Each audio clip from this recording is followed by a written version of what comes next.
Number 5. Dawn of the Dead.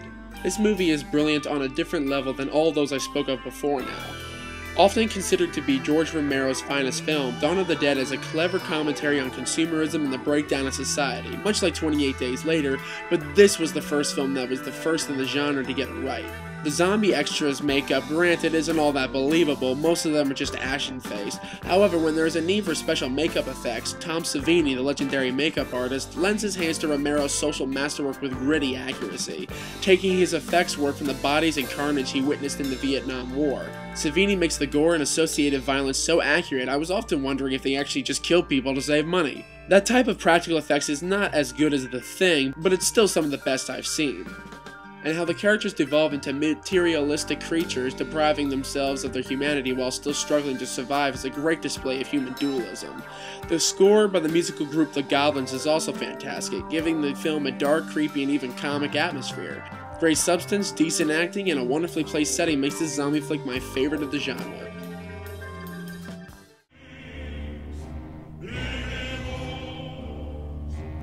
Number 4.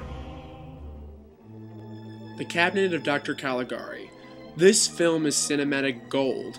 Werner Cross plays Dr. Caligari, probably one of my all-time favorite film villains. Even in such a supposedly antiquated film, his performance stands out as being menacing, creepy, and even sympathetic to a point or two. However, the scene where he's losing his mind and obsessed with discovering the ways of controlling the character Cesar is just spectacular. The ending is actually very well done and it completely took me off guard. Many people would argue that this film is hardly scary nowadays and its fear tactics are completely out of date. However, I say, depending on the version you get, the score that actually plays through the film just works to increase the sense of panic in the audience. The gothic architecture of the sets and camera angles and transitions are of perfect German expressionism. And unlike its 1896 French predecessor, The House of the Devil, which was originally meant to be a comedy and often coined as the first horror film, The Cabinet of Dr. Caligari was a horror film through and through, meant to scare the audiences and be perceived as such. What can I say, but the first horror feature is one of the best.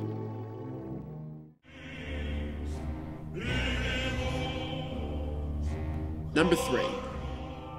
Suspiria. There are two names in Italian horror that rank above all others: Lucio Fulci, the proclaimed godfather of gore, and Dario Argento, the master filmmaker behind this terrific and horrific film. Suspiria is all what I could expect from a horror film: an interesting setting, a clever idea, as well as a new approach to an old story, and utterly brutal execution and delivery. It's an old story in a way because the concept of witches have been played to death in popular media, so this film is no exception.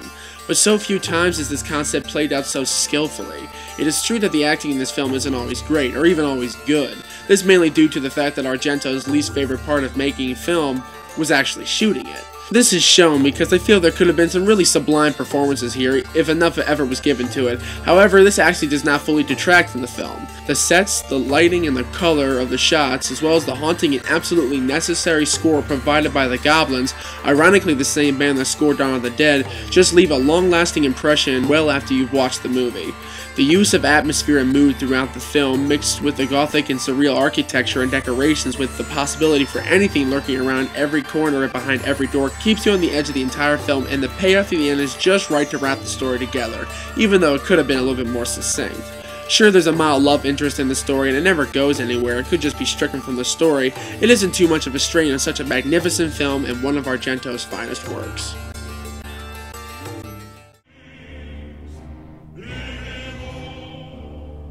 Number 2. The Last House on the Left. Wes Craven makes his directorial debut in the most unbelievably raw film to date. Intended to be an exploitation movie, it is what it is, exploiting the violence, sex, and debauchery of the underside of a country's population. However, what this film achieves is something incredibly disturbing. Following along with the horrible ordeal and travesty two girls go through and then her killers are welcomed into the home of her parents, this film was a powerhouse in achieving a disgusted stance when watching it. The acting isn't actually bad for an exploitation flick compared to so many others at the time, and its settings are actually very creative in their use, even though it was made clear that the sets were whatever was available to the crew. However, this, and what a surprise, the score, was something that made this over-the-top film something actually mirroring the violence in the world around us at the time.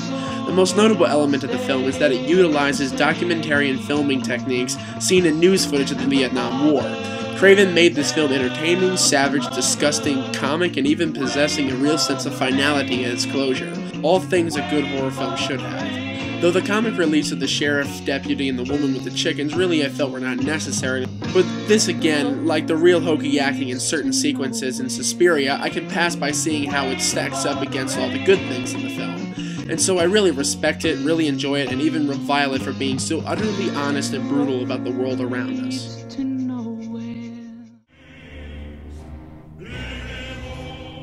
And my number one favorite horror film is The Shining. This is absolutely the best horror film I have seen to date. Being an absolute Kubrick junkie is not necessarily why I love this film, but it's a reason I respect it. Jack Nicholson, Shelley Duvall, Scatman Crothers, and Danny Lloyd were all fantastic in their performances, making me believe everything that they said or did throughout the film was genuine. The cinematography is recognizable Kubrick, large master shots, zooms, pans, an endless series of Steadicam shots, and the rich and vibrant saturation in many scenes give the visuals an A+. Though there were many instances where you can see the shadow of the camera on the floor and on the characters, and Jack Nicholson looks at the camera a couple times for a second, but that's about it. The haunting storyline from Stephen King was changed a lot from the source material, causing King to initially hate the film and prompting him in the 90s to make his own story-to-screen adaptation for television.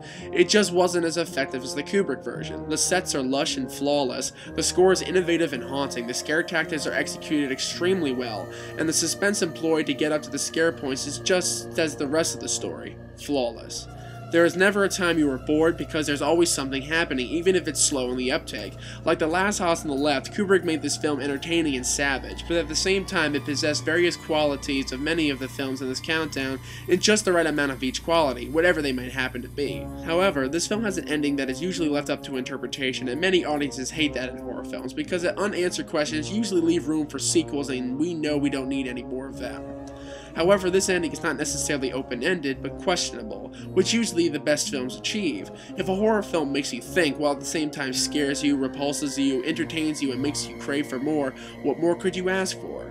All in all, my absolute favorite horror film.